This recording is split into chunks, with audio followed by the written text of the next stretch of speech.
Hey everybody, thanks for being here. This week we're in the mountains of Northern California on Stampede Reservoir for Kokanee. Now if you want to learn how to catch more fish, stay tuned. I'm Justin Wolf and this is Angler West Television. Created in 1970 by the damming of the Little Truckee River, Stampede Reservoir, which is not far north of Lake Tahoe and just west of Reno, quickly developed into one of the region's premier fisheries for kokanee, rainbow and brook trout, brown trout, Mackinaw, and more recently, the hot and cutthroat trout. Today, my Uncle Hugh Huntley will have his first experience kokanee fishing on Stampede. Raised in nearby Loyalton, California, Hugh is a descendant of the pioneers of the region who logged the area long before any dam construction. Hugh grew up fishing the area's rivers and streams, but today, guide Marc Christophel will introduce Hugh to the kokanee of Stampede Reservoir. It's the middle of July here out at Stampede Reservoir. We're gonna go kokanee fishing. It's been fishing really well this year. Some smaller fish to weed through, but it seems as of late we've found quite a pod of some larger fish. So should be a good day. Fish are starting to turn a little bit, but still quality meat. So we're gonna start over here in the sage hen arm, right out in the mouth. Seems like some of these larger fish is already starting to stage for spawning. So we're gonna start over here. We're gonna be fishing pretty deep and going after those larger fish down about 60 feet and about 80 feet of water. We're on the Truckee River. Yeah. I was fishing with Ed Irvin, and it was get along toward evening, and there was a huge trico mayfly hatch, and so I was using a white Miller fly. And about the third cast, a bat came down and grabbed the fly, and it was flopping around the water, scared all the fish. I was really upset. So I had to get the bat up, and if you ever looked at a bat, they're terrible looking right close. So I snipped him off and he flew away. But he had a sore mouth, I guess, for a while. But anyway, I didn't have a flashlight, and I couldn't see to put a fly back on, so I was really upset. So I bought a flashlight, and I still have that flashlight today. So Hugh, we're not fly fishing today, but as you can see, we are definitely using a fly type lure. This is a coconut from Mack's Lure. Okay. This is one of their new colors, the orange coconut. That's interesting. And then we're using a Max Double D Dodger, putting a little bend in it. Yeah, okay. It's going to give a wider swing on Wider this. swing. Get these fish to kind of bite out of aggression. That's what we're trying to do this time of year. But this has been... It still looks like bait, doesn't it? Absolutely, and scent, color, those are the two main... And do you squeeze stuff on it? You know what, we have corn that's been marinated up in some tuna from Procure, as well as some UV. Oh yeah. And we're going to use that, so it's already been marinating. But yeah, there's going to be a lot of scent on this lure. Good show. So in this corn, we've got some Procure scentless UV oil, just like they have the gel. It's the same stuff, but it's oil. We're using some tuna scent and a few other secret ingredients. Everyone's got their own corn brine, but it's proven to be effective. They certainly, I think, get agitated by it because they're biting it. So one of the things that's really unique with the coconut is obviously, you've got the UV flash, kind of resembles plankton in the water. With some of the new colors that Mack's Lure is coming out with, they're bringing out the Glo Hook as a trailer hook. The good thing about that is if you do get bit, you think you might have lost a corn kernel or something along those lines, this in and of itself gives enough attractant that a fish will actually key in on that as well. So very unique and very effective. All right, Hugh, so what we're looking for in this is we're gonna have that little rod kind of loaded up right the way it is kind of now. Obviously it's gonna be 60, 70 feet down. It's gonna be pretty prominent when a fish is on. It's gonna bounce like that. It's gonna bounce. So we'll name this Rod 1, Rod 2, Rod 3, and Rod 4. Okay. And once I show you a couple times how to pop it off, you'll be a pro at it, and I'll say, hey, Hugh, Rod 1, you go over there and pop it off. Okay.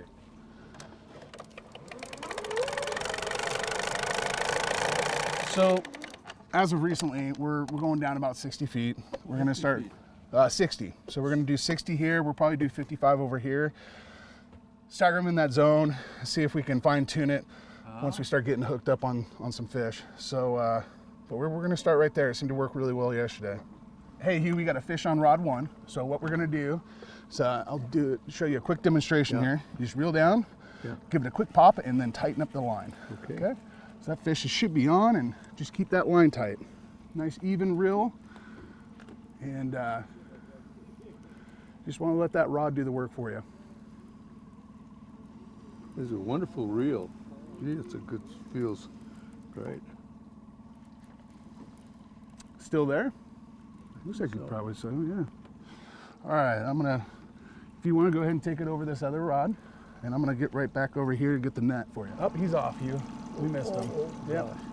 You know, hey, that's part of it. You know, if we get half these fish to the boat, we're doing pretty well. Oh, sorry. No, there's nothing to apologize about. Like I said, if we get half of them to the boat, we're doing good. So there'll be plenty more opportunities. That one came pretty quick.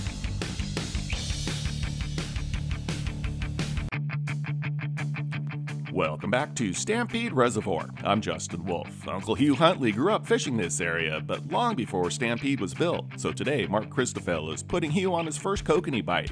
It didn't take more than a minute to hook, but also lose our first fish. We missed him.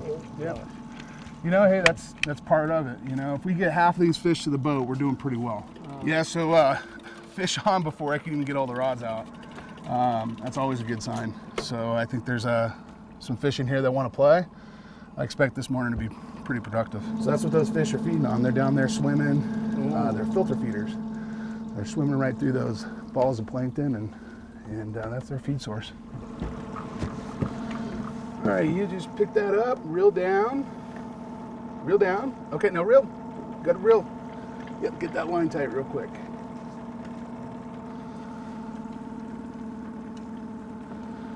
It looks like he's there.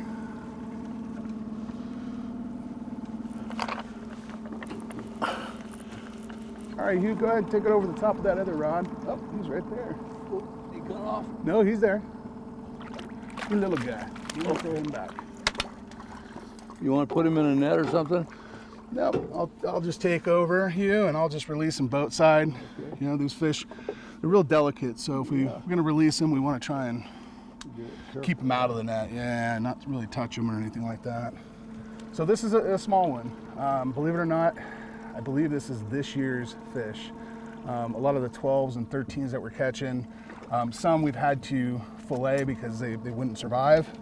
And we can see developed egg sacs in them. So thought is that they are the ones that Department of Fish and Game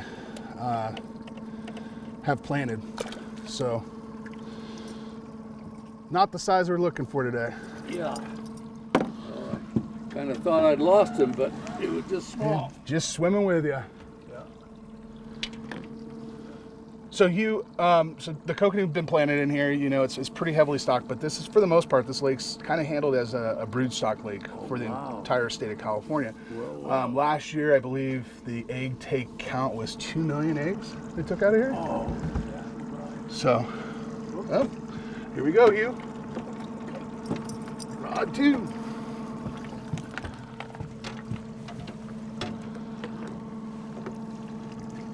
Now reel. You got a reel. Oh.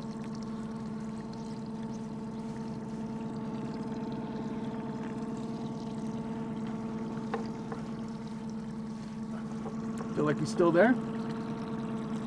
I think it is. Okay, cool. Nope, he's off. Oh. Huh. So that one just now hit the orange coconut with that Mack's Glo Hook trailer hook. And it was on there for a little while. It was getting after it. What kind of line do you have on your reels? What's the weight? We have a mix between 10 pound P-line CXX and 12 pound. 10, yeah. 10 or 12. That's interesting. Yeah. The reason why we go with a little heavier line is in case we do hook up on bottom. You know, a lot of the leaders that are out there with some of the tide lures is, you know, about 10 pound test. So we want to just have a fighting chance to get our expensive Dodger back. Okay, all right. Yeah, so it does two things. It puts out, well, three things. It puts out flash, puts out vibration, and then it also imparts action onto the lure. Yeah. So. What other kinds of trout are there? So this lake actually is extremely healthy. It's one of the best fisheries up here. There's obviously kokanee, which we're going after today, rainbow trout, still throwing out some brown trout. They're kind of few and far between. They recently just reintroduced cutthroat to the lake, cutthroat trout. The Lahontan cutthroat? Yep, the Lahontan cutthroat, same strain that they have out in Pyramid. There's still some Mackinaw in here, although those numbers have kind of depleted. Wow, that's interesting. We had a fish kill off a few years ago that depleted quite a few of them, but they're still around. And then we also have a smallmouth bass. Badnaw Canyon, just south of Loyalton. I used to catch trout, Lahontan cutthroat. They had par marks on the side. They were 15, 16 inches long, and they had par marks on the Really? side. Yeah. So they were the Lahontan cutthroat. That's cool. And they're just, as the crow flies, it's just about 30 miles from Pyramid. So I think, you know, birds drop on it or somewhere that those got into little small streams. Yeah, well, I mean, they were all native up here, and that's definitely interesting though. You got a fish here, so grab it, reel down, give it a quick pop, and then reel like crazy. All right, we got another one. It looks like here. Oh yeah, got a double.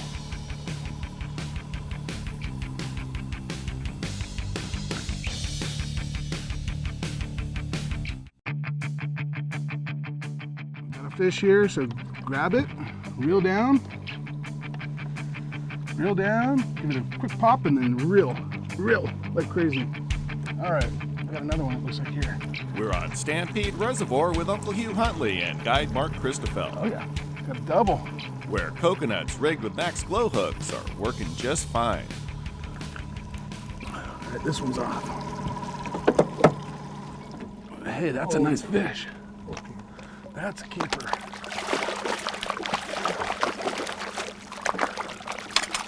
All right. Okay. That's a bit nicer. Yeah. Could feel the weight on him. Yeah. There we go. Double D orange coconuts. So this is a nice Stampede kokanee right here. Once again on the orange coconut, bent double D. They seem to be really all over this setup this morning, so think about maybe switching some other gear over to it. Good show. Yeah, that's about what, 15 inches or so, isn't Yeah, it? I'd say about 15. Yeah, It's a fantastic. good looking fish. Yeah. That will eat well. Yeah, good. I could feel its weight. Want to go ahead and knock them out and put them right on ice right away. Keep that meat nice and fresh. Put them in the Yeti and hopefully add a whole lot more here shortly. And reel. Good job. Good job. There we are. This one's on too. It's just like last time. These orange coconuts, I'm telling you. Oh, there he is. That's a nice fish. That's a nicer fish. Okay. Let's see how we're gonna do that. We'll figure that out. Yeah, this guy's fighting. There he is. That's a nice one. That's a real nice one.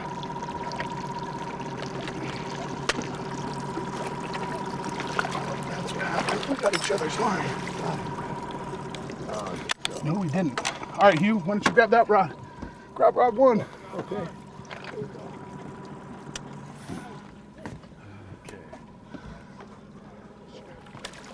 That's a nice fish. All right. Wow, got it. So we're talking about Yeah, that's a nice two slugs of kokanee, both on those orange coconuts. And we'll bonk these and get a photo with you. Okay, those are nice fish. Those are nice kokanees. Orange coconut. Okay. Right under the ice we go. Those are gonna be good eats. Oh yeah.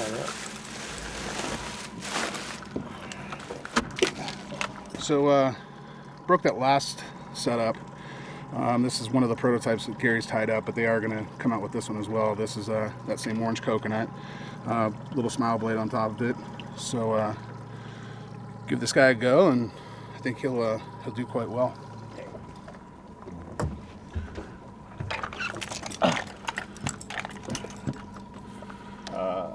He's still there. Reel down, pop up, and reel. No, I think he's got. Oh, maybe so. I don't know. I don't think he is. I think he's still there. I think he is. Oh, here we go. He's caught on this guy.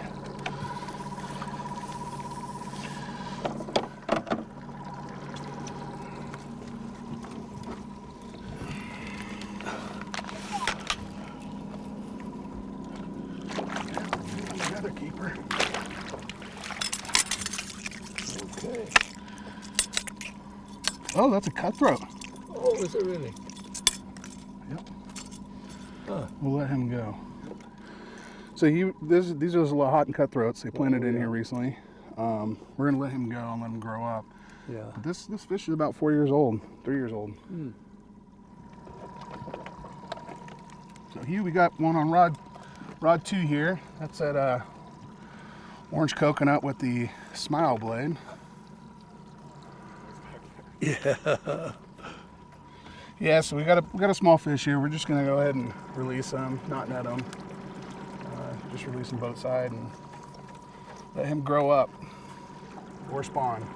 Yeah. So this is an orange coconut. It's got that UV glow burst smile blade on it. Puts out a spin, a little bit of vibration. Kind of the best of both worlds when you're talking, whether it's a hoochie or a spinnerbite. And very little drag, almost no drag whatsoever.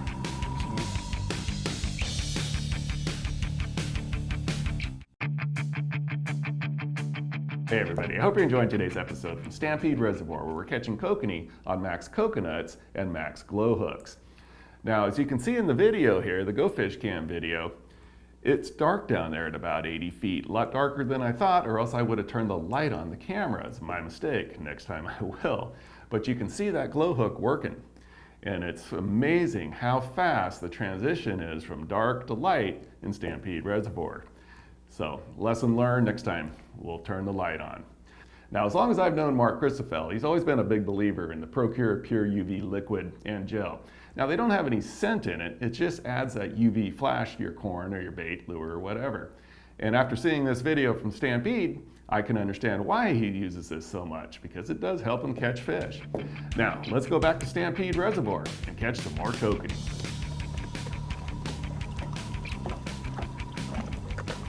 All right, fish on, rod 1. He's like 13, I want to say.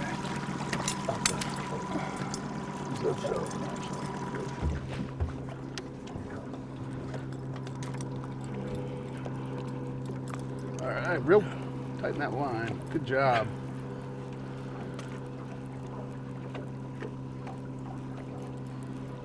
Doing perfect, Hugh. Yeah, he's.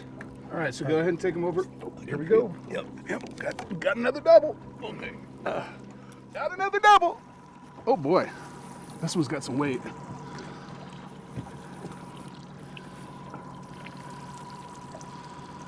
Got another double. Unless we might have each other's gear. I'm not sure what's going on with that. I think we might have each other's gear. Oh no, he's definitely a fish on there. Okay, I'm gonna take that rod here. Why don't you grab that red rod? Red rod. Okay, grab that other one right there. Okay. That one I think might be a better fish. Yeah, just real. Doing perfect. There he is. That's a keeper. All right, that's a nice fish. All right, lift up you. Okay. Yeah, good. There we go. Good snagger there. Yeah. With that Go Fish camera too. Yeah. He's there.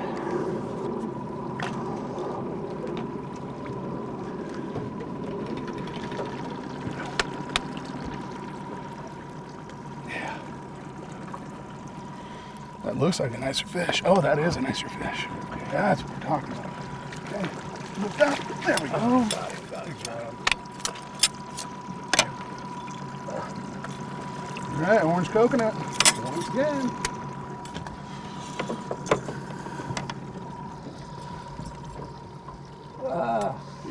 Got him. Fish. Rod 2. No rest for the weary.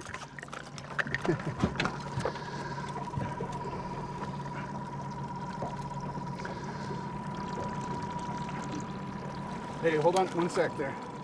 Here, stop reeling here. Look up. Okay.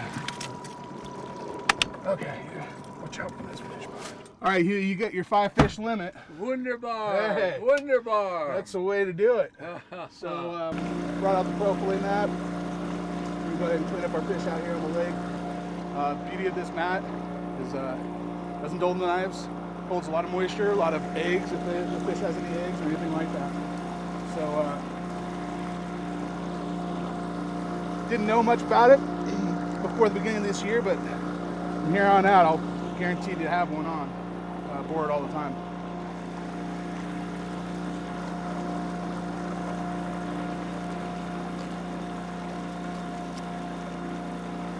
Beautiful meat.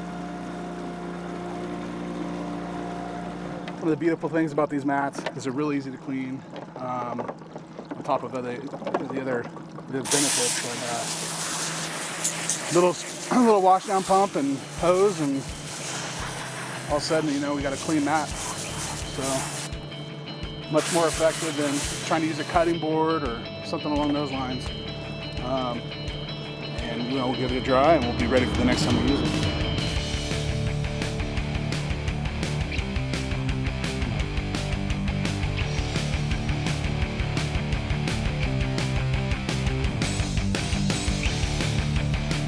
I hope you enjoyed today's episode. You know, without the support of the sponsors, there would be no show. So please thank them when you can. Now, get out there and do some great fishing.